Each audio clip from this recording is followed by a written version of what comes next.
here. Hi, Dr. Ruth Anderson here with Enlightened World, and today we are launching our second volume, which is Gateway to an Enlightened World, Collective Life Lessons on Personal Transformation. And I am so pleased to have one of my friends and co-authors here with us today, Joe Roseberry, trainer Joe, he goes by professionally. So Joe, I'm gonna put you on gallery view so I can see you too. Here we go. Joe, how are you today? Fabulous, blessed, happy, healthy, prosperous, and grateful for the opportunity to be here with you now. I love this. I love this. So Joe wrote a chapter called From Boyhood to Manhood, Reparenting My Inner Child. And Joe, your chapter was so insightful to me because you walked us through one sentence could be a paragraph, right? I mean, there's so much in here that it really could be a whole book. Your chapter could be, and maybe someday will be a whole book. But as I was reading each sentence, I would read the sentence and I'd think, wow, there's so much packed into that. So you shared with us your journey of self-acceptance after the things that you had gone through as a child, and what a struggle that was. So do you want to share a little bit about your chapter and what brought you to this place here today? Yeah, absolutely, Ruth. And first off, I'd just like everybody to know how big a part of my life adventure you've been. And the first time I got to meet with you was in January of 2016, I believe. And that actually was January 2017. And what a miracle that experience was for me on this transformational adventure. And when I first started this adventure, I didn't know that it was going to be an adventure. I just thought I was taking some steps to some personal growth. And when I met with my friend Tiffany out in Woodstock in the July of 2016, she talked to me and I sat down at the table with her, and she just, she was a metaphysical specialist. She specialized in some tarot readings, and I sat down with her and I was very optimistically skeptical about the experience. Optimistic because we're on a ball spinning through outer space and there's all these miracles occurring right here, right now, so that I can even exist. And skeptical because the way I was raised with a lot of religious dogma, I was thought that any of this metaphysical stuff could be considered taboo. And so I went in there with skeptical optimism. I sat down, I didn't say one word to her, and I just sat at the table, and she asked, would I like a reading? And I was like, yeah, I would like a reading. And at this moment in time, I'd just been spending the last 7 months honoring my body, honoring my soul, and just taking baby steps on this life adventure. And she just started talking to me. She said, oh, you're out here visiting a spiritual mentor, and you're doing this spiritual adventure. And, oh, I see you. You're standing at the doorway of abundance, and you're looking through the doorway, and you can see all of the most beautiful things on the other side of the doorway. But you had a really tough childhood. And there's a little boy sitting here at the foot of the door who won't let you open the door all the way so you can walk through and actually enjoy and feel and experience all of these things. And I hadn't said anything to her, and I was just really, really, really surprised and impressed that she had so much depth of vision. And then she's like, all right, well, in order for you to be able to ever walk through this doorway, you need to make peace with this little boy. And there's 3 things I need you to do when you go home, 3 meditations. This little boy is angry. You need to hear him yell, and you need to let it out. Don't suppress it like you have all of your life.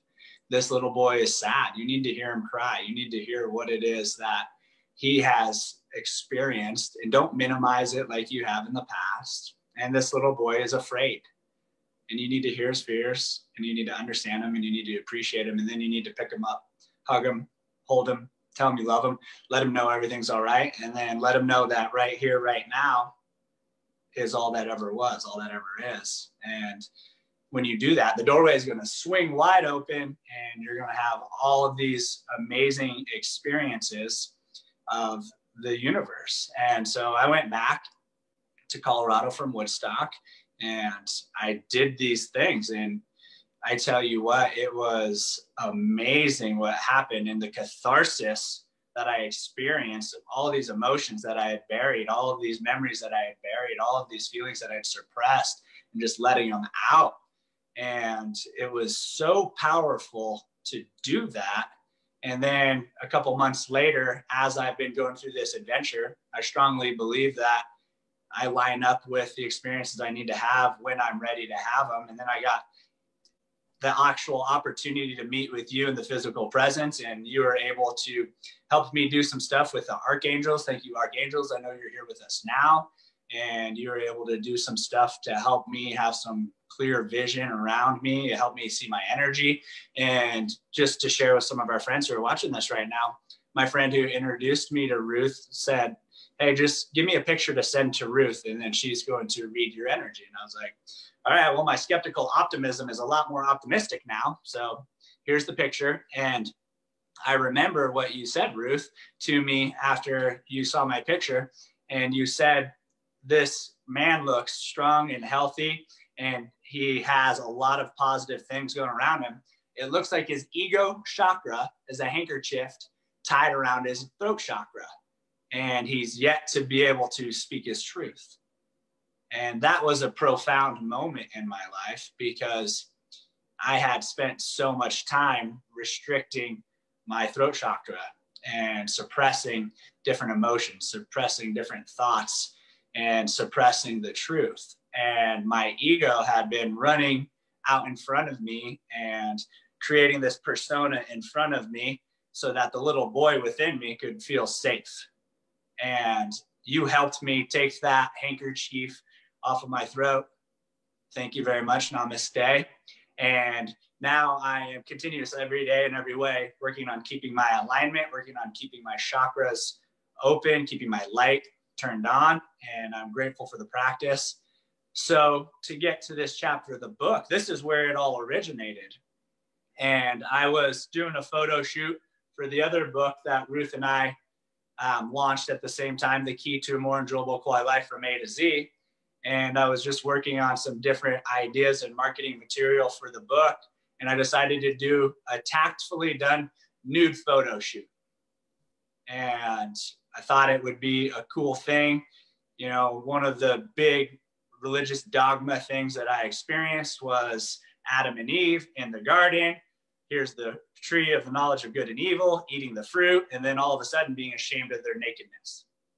And I thought, what better way to get comfortable with who I am and what I'm doing and what this book and this program and this life is all about to me than getting naked in front of a camera and doing something to capture tactfully this book, and how getting naked with myself was so powerful for me to get true, genuine, authentic with myself.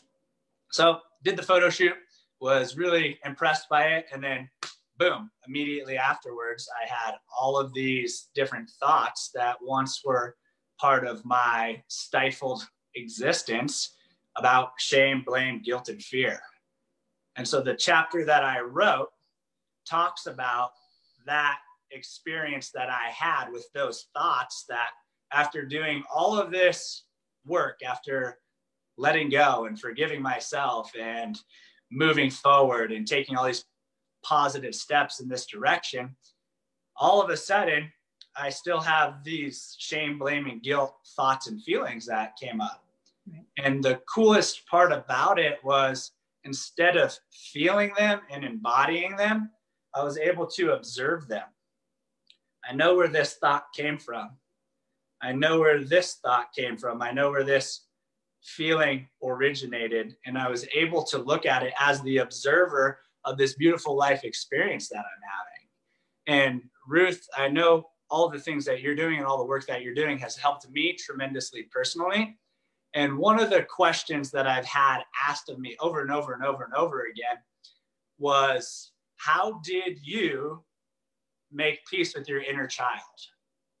And so one of the things that this chapter in the book is a huge, huge, huge stepping stone for me making peace with me along my adventure. And when I first was opened to the idea from my friend Tiffany of the sad feelings, the angry feelings, and the fearful feelings of my inner child, I did what I do, which is see the world in rows and columns. And so this is the exact exercise that I did. I wrote down at the top, I am sad about. And then I filled it in with every memory that I had. I am angry about. And I filled it in with every memory that I had. I am scared of. And I filled it in with every memory that I had. And then I reverse engineered those experiences. I went into that moment in time and I took my power back with positive affirmations, with meditation, with energy work. And I reclaimed my power from that one, and I reclaimed my power from that one, and I reclaimed my power from that one. And as I was doing all of that, I started to have my heart open up so much more so that I could love and I could receive love and I could give love and I could receive love like easily and fluidly. And what I realized was my inner child had taken my heart and put all of this brick and all of this mortar around my heart to protect it. And to me, what the inner child work was going and taking each brick individually and removing it and removing it and removing it so that my heart can be wide open. And just, I could talk about this for the rest of my life, Ruth, just like you could, because you are so passionate about it. And I am so passionate about it. And what we have the opportunity to do as humanity and coming together and uniting the one love that your first book talks about and what Open Clinic is all about is that the idea of infinite love, anytime we put a thought around it, we just made it not infinite. And so to try to conceptualize infinite love, we need to remove words, and it's only can be felt through feelings. So as I took each one of these bricks and mortars, I remember the very last one I took and took it off, and just the ability just to see love and to see gratitude and to see appreciation for every single aspect of this beautiful life that we've been blessed with. And so like Ruth mentioned, my chapter in this book is one huge brick and mortar that I removed so that my heart chakra, my heart, my aura, my energy could be wide open and loving. I just read a little excerpt out of Course in Miracles last month, and it said, any love you deny your brother, you are denying yourself from feeling and experiencing. Yeah. And just to love and be loved. And it was, this is one of the things I'm working on right now, Ruth, is a book called Enlightenment for Average Joe. And it talks about in 2012, when I stumbled into this path, like you and I talked about, and each step along the way in these paradigm shifts and these events that happened that took me to another level of awareness, another level of presence, another level of love and understanding and appreciation and compassion and gratitude. And that's what I personally am contributing to the whole picture of what you and I are doing, is to be open, be vulnerable, and leave behind all of these little crumbs for our friends to nibble on and follow. When I've been talking about it, like I was earlier today, once upon a time, somebody tried to get to the top of Everest. And maybe they made it or maybe they didn't. And finally, somebody did make it. And then that person left behind steps that another person could follow to get there, and another person could follow to get there. Now with a high probability and the right provisions, the right training and the right Sherpa, you can make it to the top. And to me, what I'm experiencing, this enlightened state, this love that's infinite, and this appreciation that goes on and on and on forever and ever and ever, is it through step-by-step methods, you can arrive there. What are your tools to get there? Forgiveness, grace, compassion, love, appreciation, nutrition, meditation. And that's what the ABC book is all about. I didn't know when I put together the ABC book that that's what it was all about. And as I've been practicing all of these small exercises every day and in every way, I have started to just have this more and more and more capacity to love, capacity to appreciate, capacity to understand. And I'm so grateful just for this opportunity in the book that you and these other authors have put together, being filled with all of these little gemstones, all of these little crumbs people can pick up, and maybe this one resonates with you, or maybe that one resonates with you, so that you can do your journey. You can do your work. I can do my journey. I can do my work. Everybody and everybody are unique. Everybody and everybody have unique wants, needs, and desires, and having the ability to do what's true, genuine, and authentic to you. And I'm just so grateful because, Ruth, you've been an amazing teacher. You've been an amazing mentor. You've been an amazing inspiration, and you've been an amazing mirror to look at, to look into, to see, and to grow and expand into love. Oh, Joe, that's so sweet. Thank you. And it's been my honor and my pleasure to walk beside you as you're walking your path, as I'm walking mine at the same time. So thank you for that. So Joe, if folks want to follow you, learn more about you, how do they find out about you? Well, there's several different ways. If you live here in the Denver metro area, I just encourage you to reach out to me to come in for an hour, and we can exercise mentally, physically, spiritually, and emotionally. And I have a gym in Broomfield, and I love serving people the wealth of health there.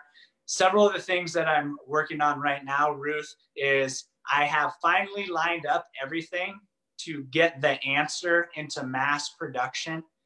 And I have the people to produce it. I have the people to distribute it. I've raised enough money to help fund it so that we can get everything lined up, because this little product and this ABC program, doing it 15 minutes a day has changed my life tremendously. And I did it 15 minutes a day for 2016. I did it for 15 minutes a day for most of 2017. I started doing it all day, every day, August 2017. Some of my friends practice basketball. They practice dribbling. They practice shooting. They practice defense. Some of my friends practice golf. They practice their drivers. They practice their putters. They practice their irons. Some of my friends practice swimming, and they do this stroke and they do this stroke. And you could do an example for piano or guitar or anything. And what I am practicing on doing is being so present in each and every single moment, because each and every single moment is a gift. Each and every single moment is a blessing. Each and every single moment is all that we have. And so the best way to get into each and every single moment that I'm aware of is breath work. And Ruth and I, before we started this, we united our breath to raise our vibration together, to unite at the same vibration, to unite at the same frequency, to emit love. When two or more gather, the amplification is infinite. And so I have over 1,700 videos on the YouTube now where you can do the exercises and empower yourself mentally, physically, spiritually, and emotionally. And another time, Ruth, I'd love to talk to you about what this looks like and how it has evolved since we last got the opportunity to connect over this. And you can find me on the Facebook, Trainer Joe. You can find me on the Instagram, Trainer Joe 29. And those are just the things that I have going on right now. And just planting seeds every day, putting something on Facebook that if somebody stumbles across, it can be a gateway to their own journey.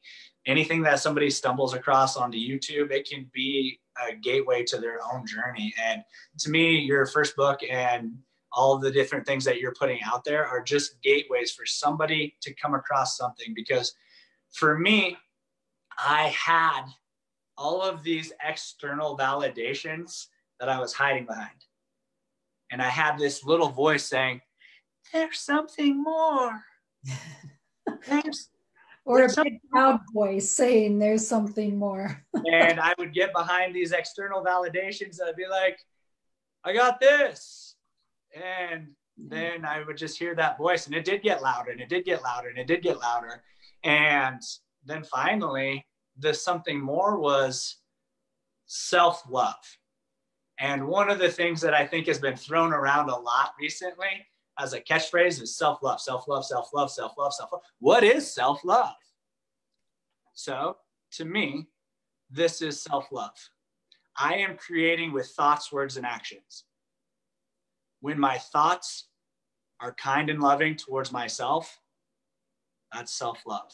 When my words are kind and loving towards myself, that's self-love. When my actions are kind and loving towards myself, that's self-love. And one of my favorite teachers, Jesus, says the greatest commandment is to love the Lord your God with all of your heart, soul, mind, and strength, and love your neighbor as yourself. In order for me to do that, I got to know my heart. I got to know my soul. I got to know my mind. I got to know my strength. And then I have to exercise them daily. And as I do that, my love grows and grows and grows. And my awareness, it's only my awareness of the infinite love that's a growing. The infinite love is just infinite love. And as I get stronger mentally, physically, spiritually, and emotionally, I become more and more and more like aware of all of this love all around me. And I'm so excited to be sharing that with everybody and everybody. And then because I'm loving myself more, my love for my neighbor goes up. And it just continues to grow and grow and grow. And these little daily workouts that I've put together are how I have conditioned myself, like LeBron James has conditioned himself to play at the highest level of basketball. How I've conditioned myself to love, like any of our musicians have conditioned themselves to be Billboard Top 100. And it's through practice every day in every way, every day in every way, every day in every way. And I'm just grateful to be practicing with you, Ruth, when our paths are right here, right now, in the same moment in time. I'm grateful to practice on my own because one of the big things that I realized is I am always with me. Right. No getting around that. No. All right. And Joe, that's all we've got time for today. It is so good to connect with you here. And friends, check it out. Gateway to an Enlightened World. Joe's talking about gateways there. Collective life lessons on personal transformation. So thank you, everybody. Joe, much love to you. Yeah, absolutely. Much love to you, Ruth. And one of the things that I've been working on doing, understanding that the brain is a sending and receiving transmitter, is using neuro-linguistic programming and just telling all of our friends that we love all of you as well. We love you, we love you, we love you. And just planting those seeds, because no matter what, when they hear we love you, we love you, we love you, it's there. Great. Thank you. Love you, Ruth. Until next time. Love you too. Namaste.